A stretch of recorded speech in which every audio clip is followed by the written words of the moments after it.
在你用肚子里可怜的孩子害我，想用他争位的时候，我想你心里一定很难过吧？你也一定流了很多泪，对他说了很多话吧？是的，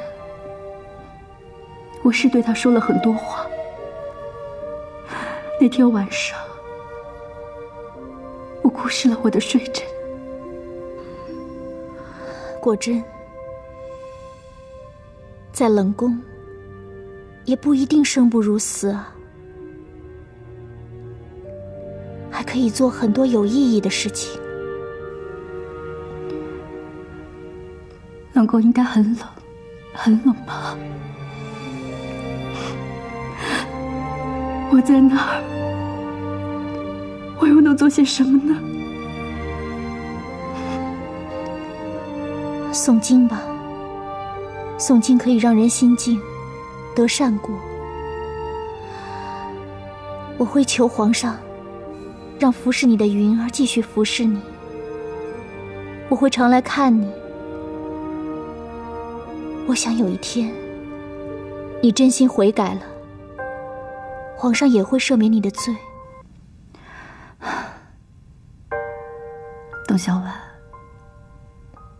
你是真的很善良，很聪慧。这后宫里的女人，没有一个可以和你比。我终于知道我输在哪里了。你知道吗？这后宫女人的成与败，就看谁得到皇上的宠爱。你赢了，皇上对你的爱无人能及。就算在我最得宠的时候，也只不过是你的1/10而已。你怎么到现在还想不明白？我和你最大的区别在于，我从来没有刻意强求过皇上的爱。可是你一直想着争位，一直想做后宫真正的主人。你今天的结局，就是你的野心害了你呀！臣妾恭迎皇上。起来吧。谢皇上。刘公才，你们都下去吧。这。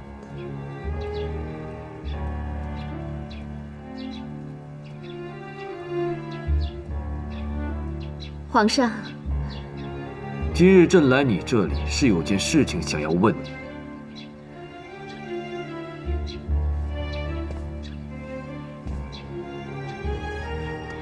董小婉，这后宫的女人，哪一个没有野心？哪一个不想争皇后之位？那就一定要害人吗？大家就不能和睦相处？孝顺皇额娘，做皇上聪慧贤淑的妻子。皇上皇额娘看谁聪慧贤淑，便会提升谁的位子。就算不提升位子，又有何妨呢？后宫的女人，已经是天底下最尊贵的女人了。最尊贵的女人，又怎么样？索尔娜已经是皇后了，她还在争，还是很不满足。灵珠、多娜，哪一个也不敢示弱，不使尽手段。灵珠能成为后来的皇贵妃吗？多娜她能成为皇后吗？告诉你，董小婉，在这后宫的女人，就没有真正的姐妹。你要与人为善，你就只能完蛋。不对，果真，我和童姐姐就没有野心。我们在后宫是真正的姐妹。淑妃也没有野心，她投靠索尔娜，不过是求个保护。她只想保全自己的位置。后宫并不像你想的那样，全是坏人，全是敌人。好吧，也许我们两个说的各有各的道理，是佛是魔，都在一念之间了。你能这么想，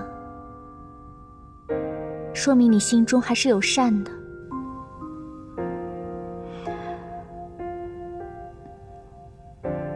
你刚才不是说有话要对我说吗？你想说什么？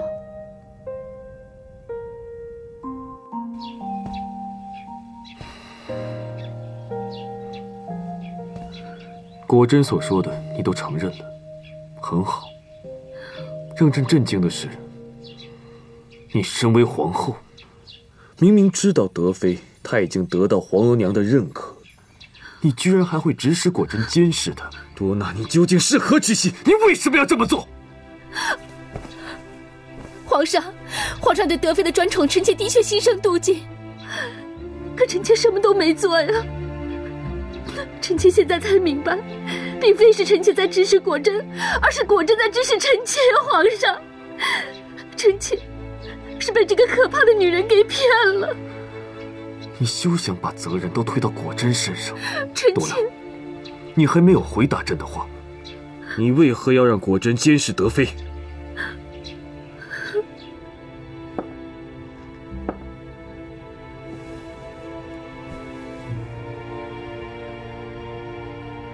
果真，当我知道是你在用那么恶毒的手段害我的时候，我真的非常难以置信。从我一进宫，就只有你对我那么亲，那么好，所以我怎么会相信一切都是你做的？我很想问你，你是从我一进宫就在伪装，还是曾对我有过姐妹之情？董小婉，我从来就没有把你当成过真正的朋友。当我看见皇上放在胸口上你送给他的发珠时，我就知道这个女人将是我最大的敌人。从你刚一入宫，我就想好了对付你的策略。我用尽了所有的心思去对付你，本以为我会必胜无疑，可是我没有想到，你的能耐远远超出了我的预料。我本以为我在后宫无对手，却没有想到我竟然败了，彻底的败在了你董小婉的手上。你失败了，你是败给了自己，而不是我。哼，都是命。从我被抓的那一刻起，我就在痛问老天，这后宫既然有我果真，为何还要有你董小婉？皇上，臣妾确实监视过德妃，但臣妾并未害她呀。你敢说仅仅是监视德妃，而没有其他的阴谋吗？果真都已经交代了，你不要再欺骗朕了。你真是太让朕失望了。你这样做究竟是何居心？没有。德妃她最受圣宠，因此你把她视为最大的敌人，你才会派果真去暗中监视她。你想了解她的一举一动，你想随时除掉她，你是不是这样想的？臣妾没有想害德妃，臣妾真的冤枉。多娜，你的所作所为已经不仅仅是有失皇后德仪，更失掉了身为女人应有的善良。你太让朕寒心了。皇上，臣妾错了。在我知道你的罪行前，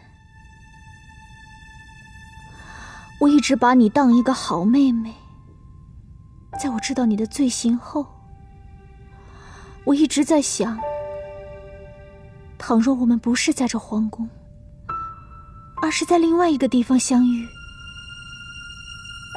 我们会不会是一对好姐妹？我不知道你有没有这样想过。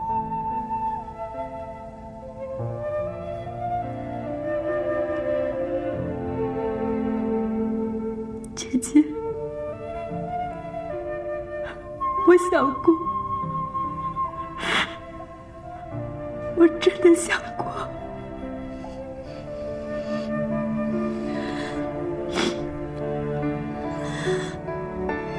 你叫我姐姐。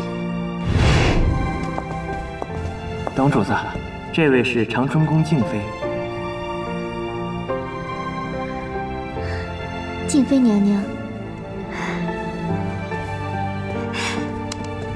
董姐姐，我叫果真，你以后呀便叫我果真妹妹就是了。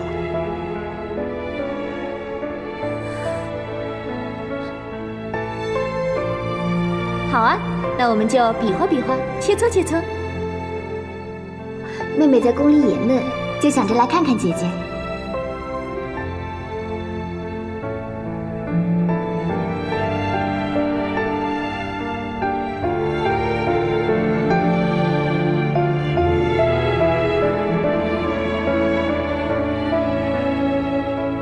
静妃娘娘是小婉的客人，你不能打她。董姐姐，不能！董姐姐，不能打果真妹妹！董姐姐，小婉答应娘娘。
董姐姐，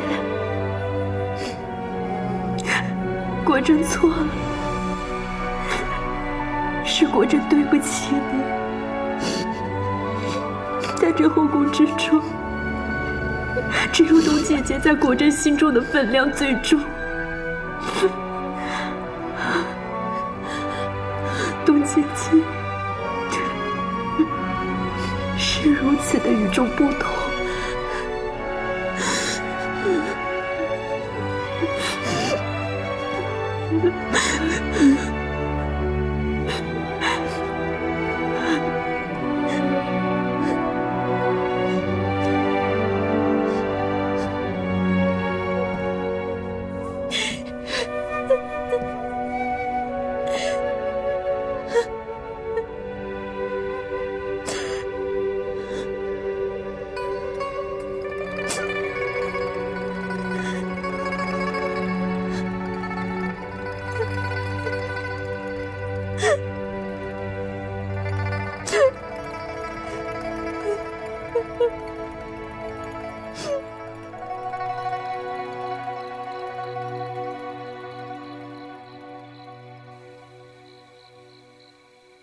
果真这样判罚，想必皇帝心里面也安宁多了吧？是。果真她毕竟侍奉儿子多年，而且她也是朕心疼过的女人。皇额娘，这次若不是德妃站出来替她说话，儿子也许不会放过她，饶她一命。德妃又善良又聪慧。皇帝想在宣布晋德妃为皇贵妃时大赦天下，这一点额娘完全赞同。这个女人很值得皇帝珍爱。皇额娘，儿子已经去跟多纳谈过了。皇帝跟皇后谈了些什么呀？儿子问他，让果真监视德妃是否属实。多纳他已经承认了。儿子还问他，你身为皇后，为何要在皇额娘已经接纳德妃的情形下，你还将德妃当成最大的对手？你这怎么能母仪天下？皇帝，多纳的事，果真已经交代得很清楚，他并非合谋犯罪。当然，多纳应该严责。皇帝严责多纳之后，额娘也会严责他。可儿子认为，作为皇后，她必须要有好的德行，而多纳，她德行太差，儿子觉得她不适合做皇后。儿子已经想得很清楚了，儿子这次想废掉多纳皇后之位，立德妃为后。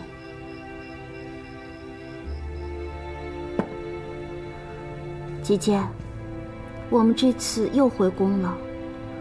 姐姐，这可是2度回宫了。是啊，可这一次是凶险万端，命悬一线。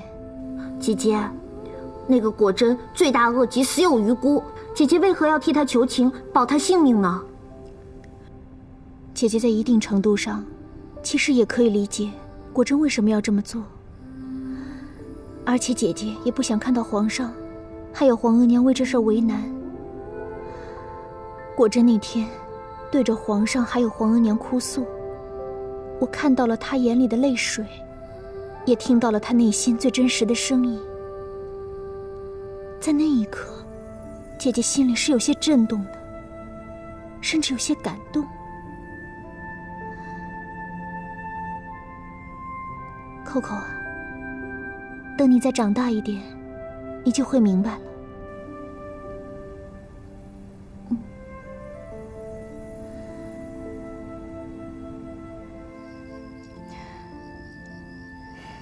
皇帝，多纳的过错还远没有到废后的地步。皇帝为何又想废后呢？皇额娘，儿子这次想废后，跟之前废苏尔纳是不同的。多纳的过错跟苏尔纳的过错也不能相提并论。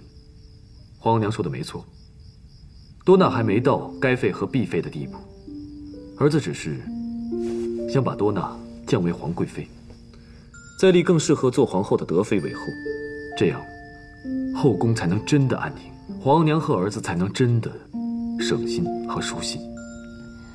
皇帝，德妃的才德，后宫女人无人能及。尤其果真这件事后，额娘更喜欢德妃了。可废立皇后是后宫和朝廷大事，没有万不得已的理由，不能走这一步。晋德妃为皇贵妃的同时，在大赦天下，这对德妃是何等的尊贵荣耀，皇帝为何还不满足呢？儿子这么做不只是为了小婉着想，还是为了整个后宫的安宁着想。苏娜，你赶快帮朕说说话呀！姑姑已经说了，德妃的德才在后宫无人能及，能不能说服姑姑，那还要看皇上的能耐。再说了，这后位大事哪有苏娜说话的份儿啊？皇娘，您听出来了吧？苏娜也是站在儿子这边的，她也觉得小婉是最适合的人选，我听出来了，是吧？皇帝好像已经忘记了德妃的汉女身份，可额娘不敢忘了。若立个汉女为后，朝廷后宫会折腾出很多事的。这个儿子已经想得很清楚了。如果皇额娘您不反对，儿子会说服议政会议，相信整个朝廷也不会掀起更大的波澜。这样吧，若你能说服议政会议，德妃也同意，这件事，额娘就不再反对。皇娘，您说的是真的吗？那儿子谢皇娘。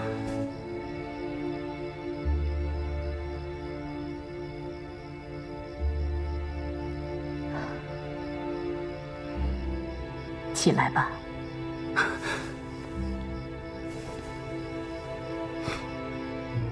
皇娘，儿子现在就去见小婉，去告诉小婉。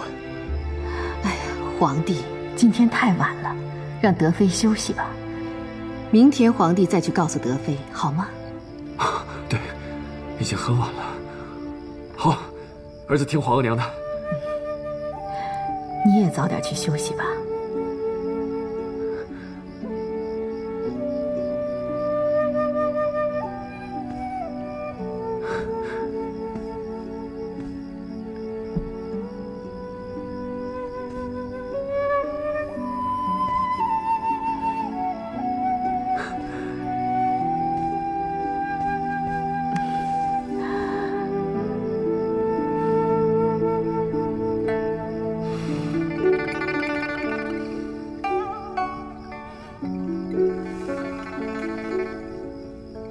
谢谢皇娘。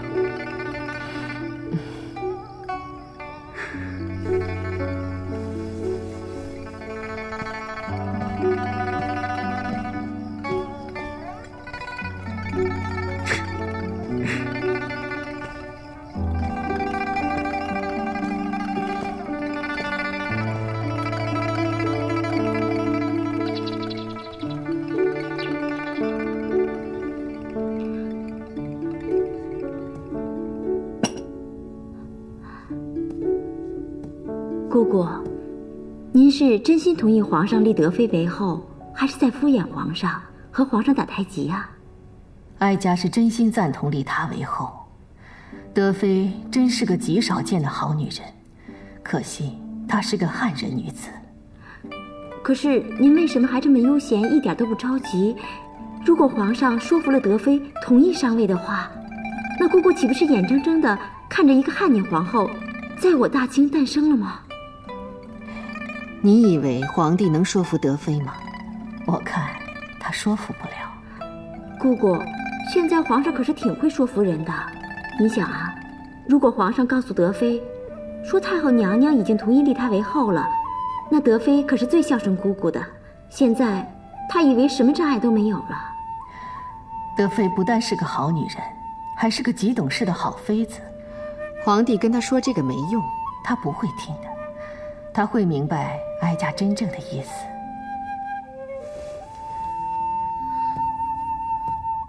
皇上，小婉请皇上恕罪，这皇后之位，小婉断然不能接受。小婉，你为何这么说？说说你的理由。皇上，小婉的理由很充分。这第一个理由，皇后娘娘的过失根本不足以被废。第二个理由，小婉也没有当皇后之心。这第三个理由，也是最重要的理由，皇额娘并不是真心要立小婉为后，她只不过是被皇上缠得无奈了，所以才被迫同意皇上来劝小婉的。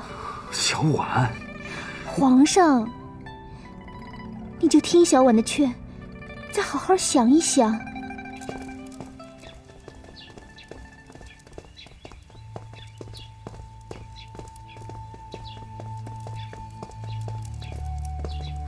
洪大人，您来了，你快进去劝劝娘娘吧。皇上要立娘娘为后，这事连太后都同意了，可我家娘娘就是犟着不听话。洪大人，您先进去吧，我就不进去了。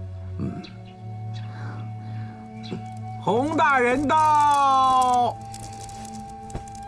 臣叩见皇上，叩见德妃娘娘。洪师傅请起。谢皇上。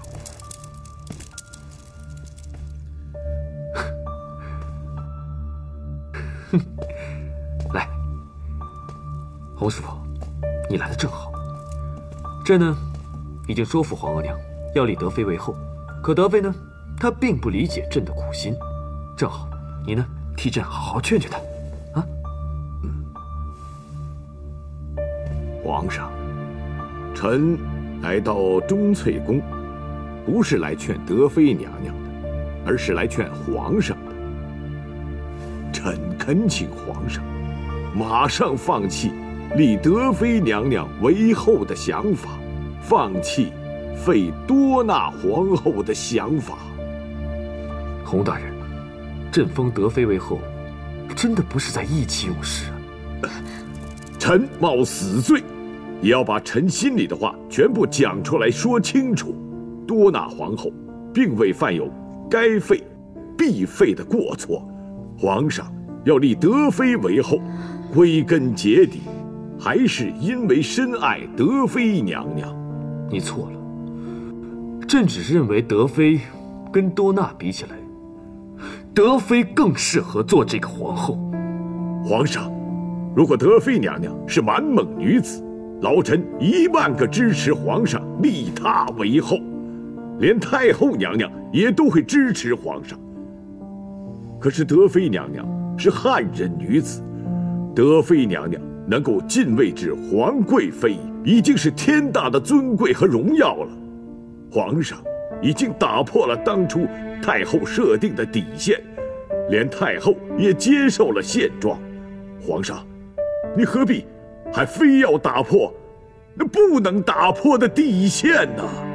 洪承畴，你之前一直很支持朕的，现在为何突然改变主意，跟那些议政会议的人站在一起？你太让朕失望了。洪师傅，皇上，老臣从来没有支持过皇上立德妃娘娘为皇后。刘公公，这洪大人他怎么反着劝呀？还死硬死硬的，气死我了！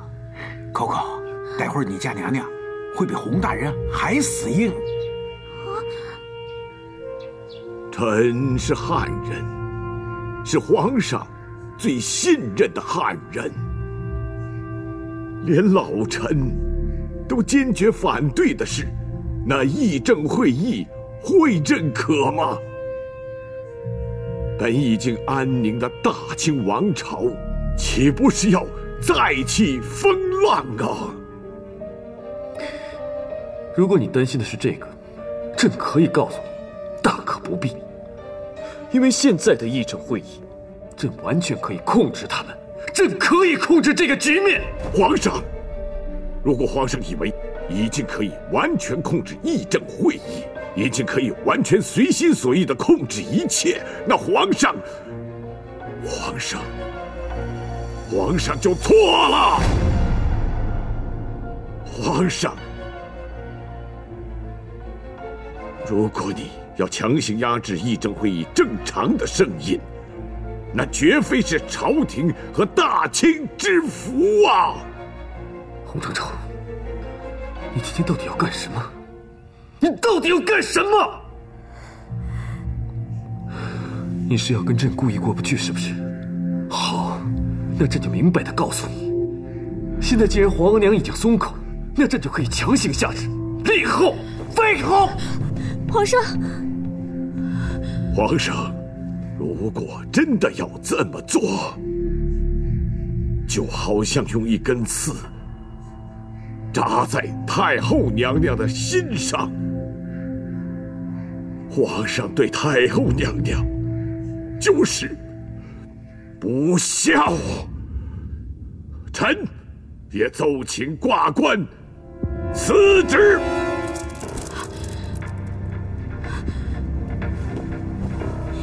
皇上就听听洪师傅的肺腑之言吧。如果皇上非要一意孤行，立小婉为后，那小婉将立刻出宫，永不再回。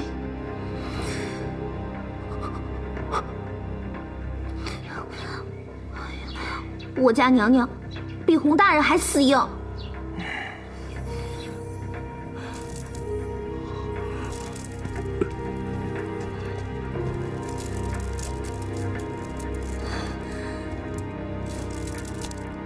皇上，德妃娘娘是皇上最深爱的女人，洪承畴是皇上最信任的臣子。我们二人都恳请皇上放弃废后立新后的想法，因为太后的意志是明白无误的。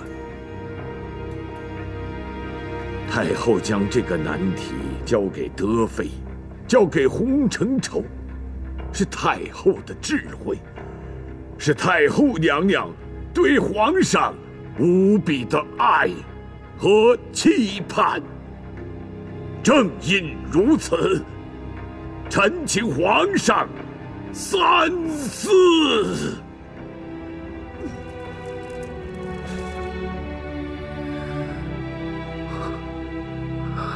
难道说是朕错了？皇上，真的是皇上想错了。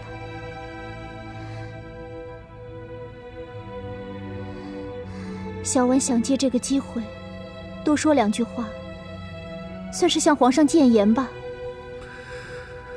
你说。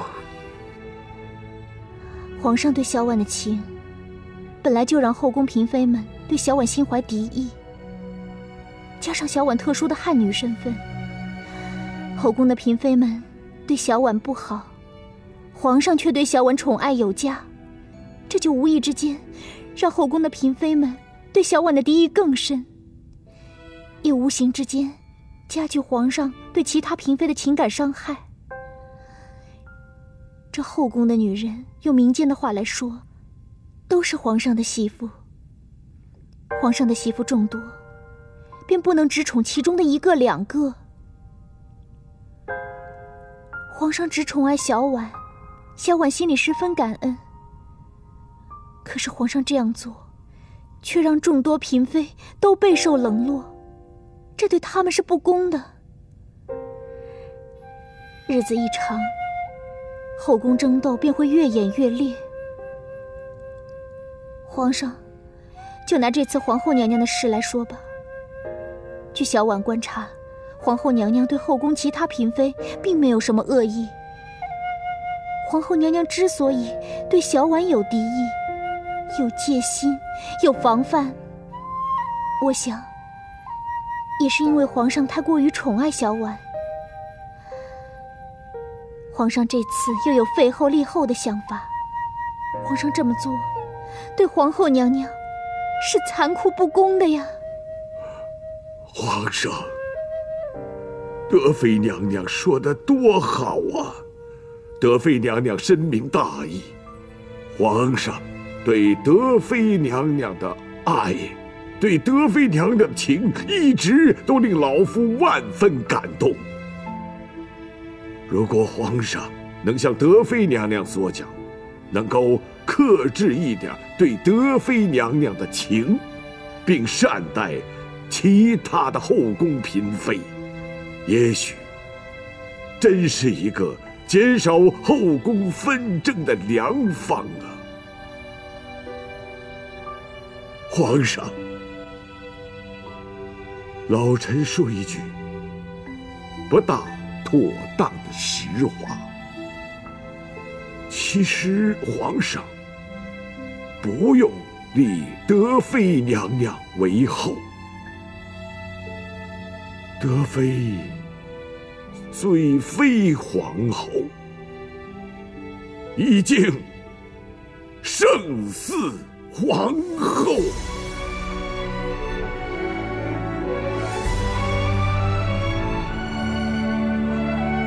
皇上，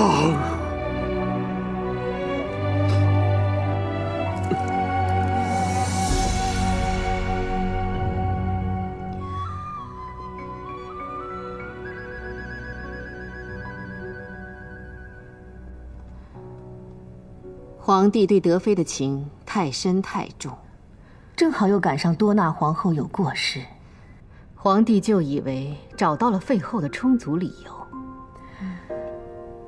哀家相信德妃和洪承畴会让皇帝清醒过来。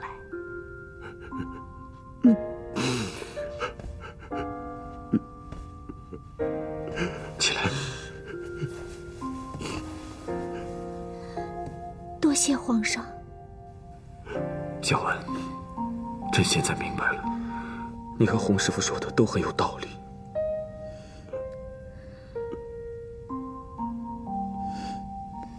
皇上想明白就好。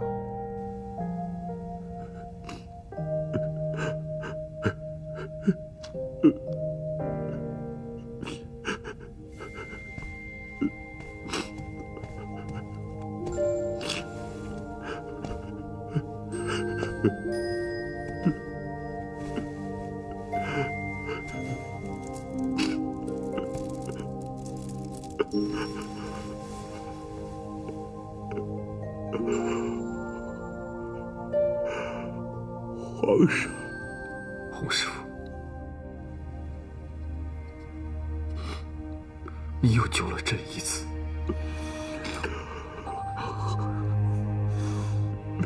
谢皇上。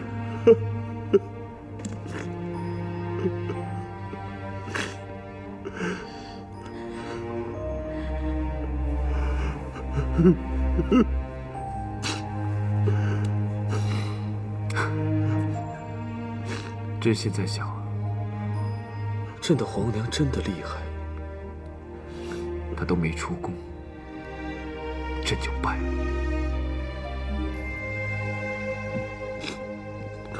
皇上，现在前庭后宫，皇上已经获得大胜，皇上不必非要求全胜、完胜。老臣有件好事要启奏皇上。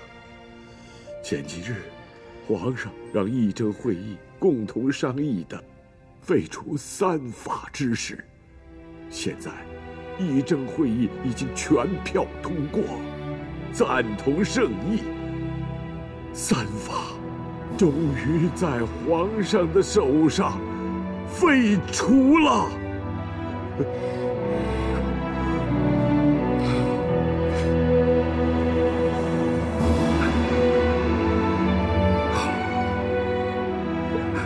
的确是个好消息。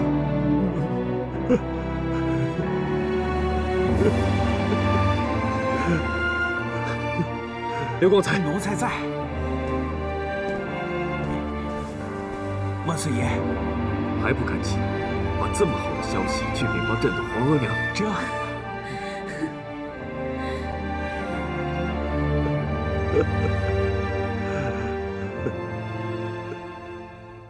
太后娘娘，德妃娘娘请万岁爷要善待后宫的嫔妃们，奴才听了以后十分的感动。这个德妃能真心的说出这样的话，她真是天底下最好的媳妇儿。万岁爷放弃了立后，但觉得皇后娘娘确实有过，打算停皇后娘娘中宫监表1个月，以示警告。好主意，真是个聪明的好皇帝，给了皇后该有的教训，也给了自己一个台阶下。姑姑果然是神算，皇上是真的输了。刘光彩，你身为汉人，没有看到德妃被立后，有没有失望啊？奴才回太后娘娘的话，奴才更想看到的是大清的安宁，国富民强。答得好。刘光彩，其实以德妃的情况，她不是皇后，胜似皇后啊。哎呀，洪大人劝万岁爷的时候也是这么说的呀。是吗？洪承畴这种话他也敢说出来，他的脑袋是不想要了。太后娘娘，奴才觉得洪大人的脑袋比什么时候都稳当啊。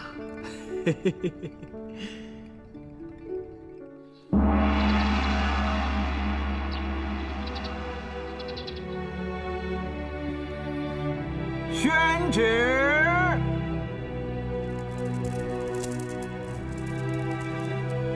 奉天承运，皇帝诏曰：朕与皇太后深谙大清、陶人、头冲、圈地三法之弊患，朕又与议政会议共议共识，决定从即日起废除三法，所有汉人家奴受我大清律法同等保护，钦此。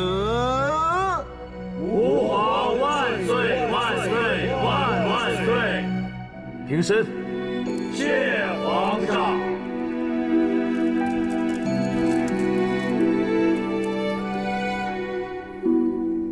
诸位爱卿，朕还有2件事情要宣布。